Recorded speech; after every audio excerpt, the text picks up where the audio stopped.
Hi, this is Vicky, also known as DragonflySoars. It is Monday, October 17th, about 6:15. I am sitting in my stitchy spot, mostly because I was lazy and didn't want to move the iPad and stuff, and the cord and everything. And I figure this one should actually be short.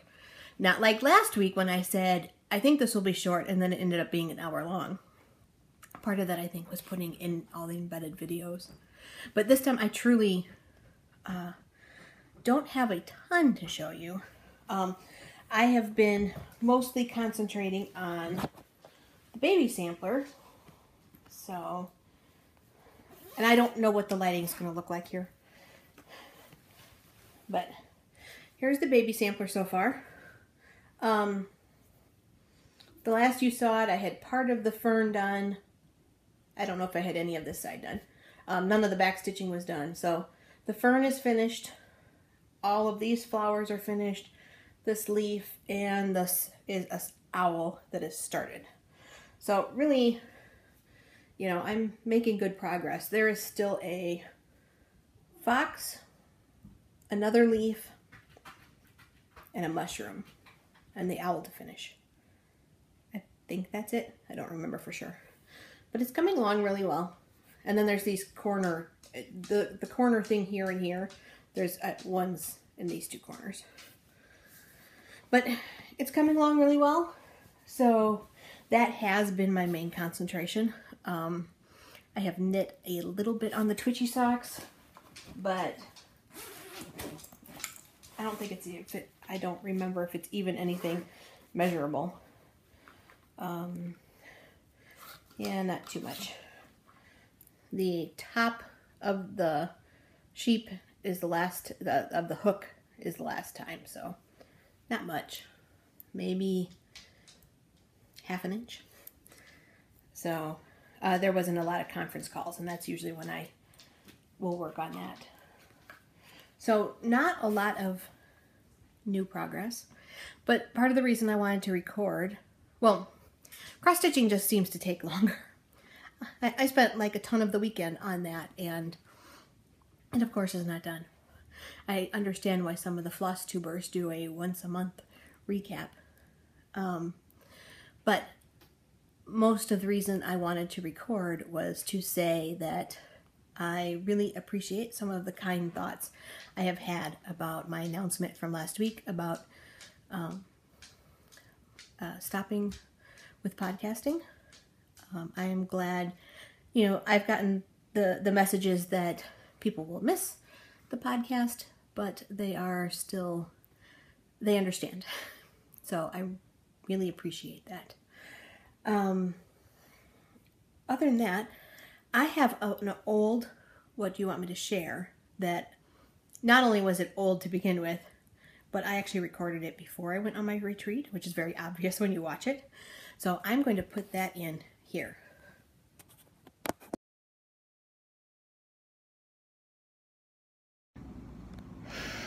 Hi. Oh, what do you want me to share? Now, this was posted 16 months ago. This is from my friend Heather, who is known as 2Nandy on Ravelry. And she asks a simple question, sort of. Do you dream of fiber, yarn, or projects? Mostly projects. It is more likely that I will be thinking of a project I want to do, something piqued my interest because there's a mystery to it. I want to try a new technique. I will get in my head that I want to make a lace shawl. I will see one of those great big blankets that I've made in the past and all of a sudden go, wow, that's really cool. I am more likely to think of projects. Once I do that, then I start thinking of yarn. What kind of yarn and what color would I want to do this project in? So like when I was doing my giant Sophie's Universe blanket, first I was like, wow, that project just called to me. I thought about that project for days. Once I finally decided that yes, I was going to take the plunge, then I started thinking about what color did I want to be the dominant color? What color would, what colors would go with it? That one was a little different because I sent to Mom an idea of what I wanted as my primary and my secondaries, and then based on what she... All right, there was a little pause in there. I actually got a phone call from Mom during that time period. We were planning out what to do for my swap for my knitting retreat in September. Anyway, I had sent Mom an idea of the yarn I wanted for that Sophie's Universe Afghan, and then she gave me ideas back based on what she actually had in stock at the store. And so that one, you know, there was some planning on the yarn and the color. But yeah, I dream of projects. I don't really dream of fiber. If I'm spinning, there are certain fibers I like or I want to try and play with, but generally for my projects, I'm not thinking fiber. I'm thinking, you know, something that I will enjoy, something that will be pretty, something that will block appropriately for what it is or drape appropriately, but it's not a driving force for me. So I think that takes care of that question. Now, everything I said in there still holds true, but one thing that has come up recently, when I'm talking to Heather, who actually asked the question, she has said that she noticed that my happy place tends to be mysteries. Whether it's the StitchyBox mystery thing where you're opening a package every day, or projects with clues, those, and she's right, those are my happy place, where they're kind of a secret. Sometimes the project, like some of the unique sheep shawls, while I'm doing it and while it's still a mystery, intrigue me. If I get too far behind and they're no longer a mystery, they may actually not intrigue me again. Like I had started the Heidi shawl and I probably will just rip that one out. I actually don't have an interest in knitting it at this point. There is a new crochet Afghan that is by, oh my goodness, I forgot her name. It's called Deftly Delf or something like that is the Afghan. I have it in my project, in my library. I don't have my yarn for it yet, so I haven't started it. The Deftly Delft Mystery Crochet Along Afghan it's by Margaret McInnes, but on Ravelry she goes by Muggins Quilts. She does some very intricate crochet, and she was even putting up some teasers, and the teasers intrigued me, so I actually ordered yarn for it. I knew what colors I wanted, and they weren't all available everywhere. And I had a coupon, so I got them for sale at joann.com. It hasn't shipped yet. Anyway, it has shipped. The shipping label was printed last Friday, but it didn't actually move until today, and so I'm supposed to have it on Saturday. Anyway, I'm really intrigued by it because they're just interesting little motifs. So that mystery intrigues me. The Rowan Afghan, it sort of intrigued me, and then I sort of realized that then I got to a point where I was just sort of stuck because it was no longer really a mystery. All those diagonal squares were kind of the same. Anyway, but I've had other mystery Afghans where each square is a different mystery, and she's right, that's my happy place. So, anyway, so I am going to be starting a new Afghan. I don't need another Afghan, but it was from the motifs, it looks intricate like this. Not one big giant thing, but intricate in like the different styles of stitches and things you're going to do. This is my Sophie's Universe. All right, speaking of mysteries, I have a StitchyBox unboxing for a few days. October 12th.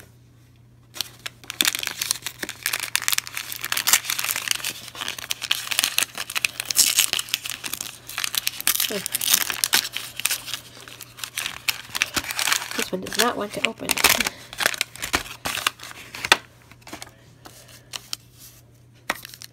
I have no idea what that is. Oh, beeswax. Batty McBat Face. So it's beeswax for using on your thread. It helps with tangles and stuff like that. My understanding is especially if you are using some of the hand-dyed or specialty threads.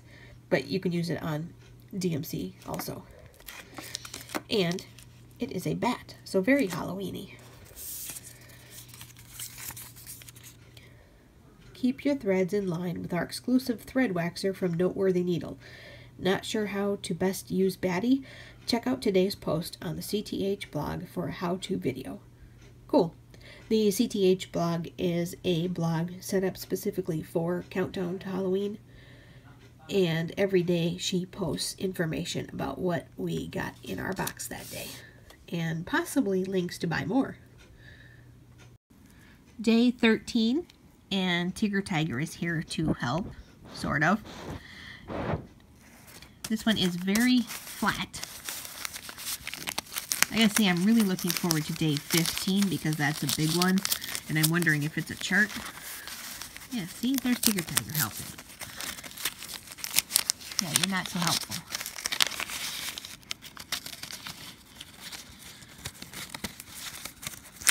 Ooh, lace.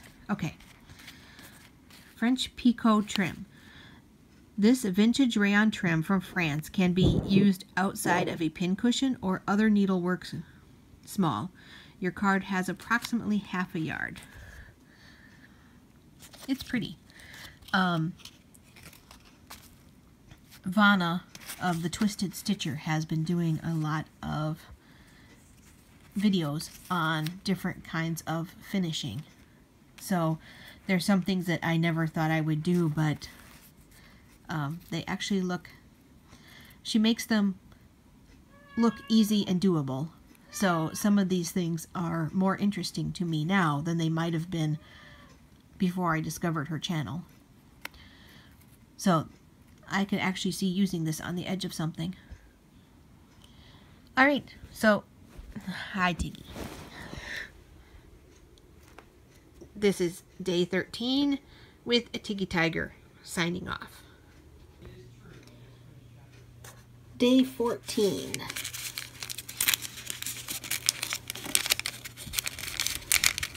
If you hear the cats, I'm sorry. I gave them catnip. Oh, I don't know why this one is kicking my butt.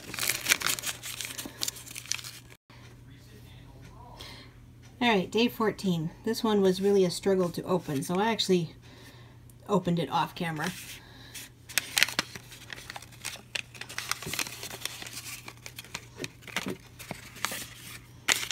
I'm still having trouble. Ooh, more floss. I really do like some of this floss. It is Classic Colorworks Weeping Willow. I'm trying to get the little story tag out.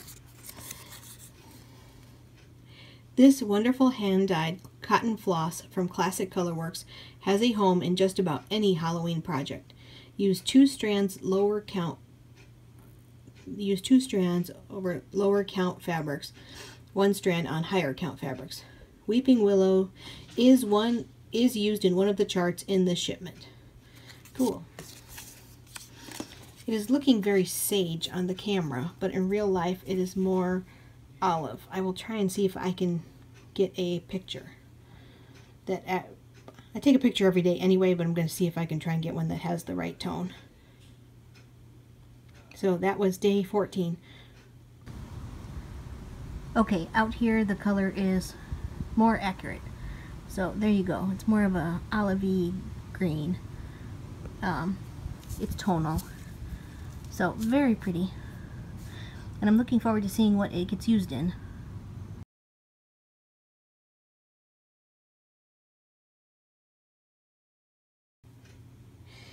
Day 15. This is a pretty sizable envelope, so I've been kind of looking forward to this day.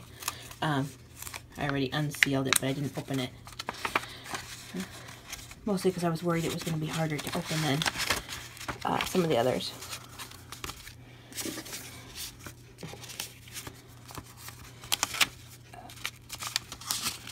Sorry for the silence. My asthma's acting up.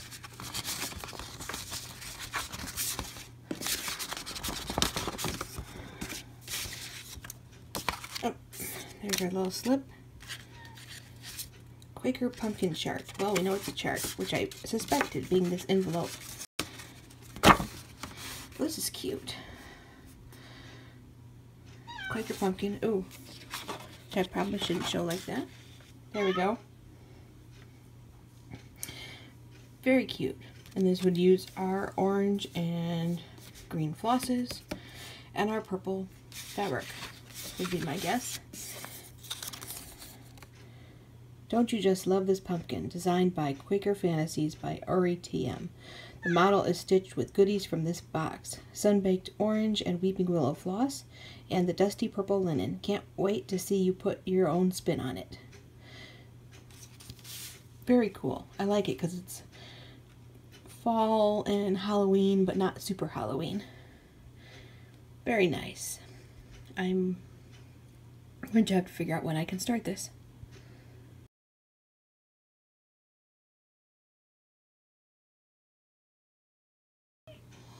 Day 16.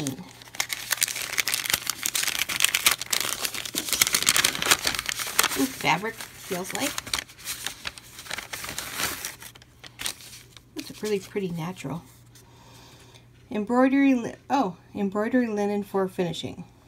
Try using this flax colored embroidery linen in combination with your dusky purple linen from day 7 for finishing. Check out today's post for an example. I'll definitely have to check out the post.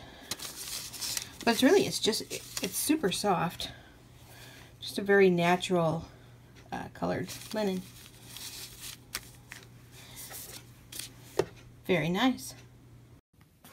Alright, now you notice I put text across the chart. I wasn't thinking when I was filming at first to realize that I actually was showing the chart, and that's like a big no-no. So, I'm putting the text across it so that it's not quite so visible is the way I'm dealing with it. But today is the 17th, and I have the 17th right here. It feels squishy. It feels like fiberfill, but we shall see. That is because it is sort of like fiberfill. Or spinning fiber. It is wool stuffing. One of my favorite pincushion stuffings is good old-fashioned sheep's wool. For best results, pull little bits of wool and fluff them up before stuffing into your cushion or ornament. So when I said it felt like fiberfill, I was right. There was a reason. Tiggy wants to see it. What? Does it smell? It doesn't smell like much anything. It smells a little sheepy. So, 17. I want to spin it. I won't do much with that little bit, but my first inclination is to spin it.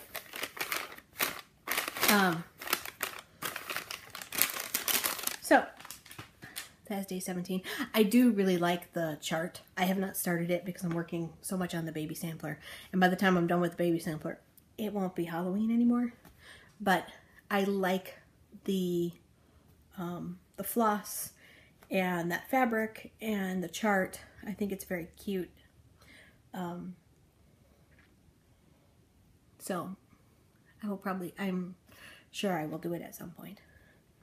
Although I just signed up for another mystery, speaking of, and it is the Ship's Manor Beautiful Sea.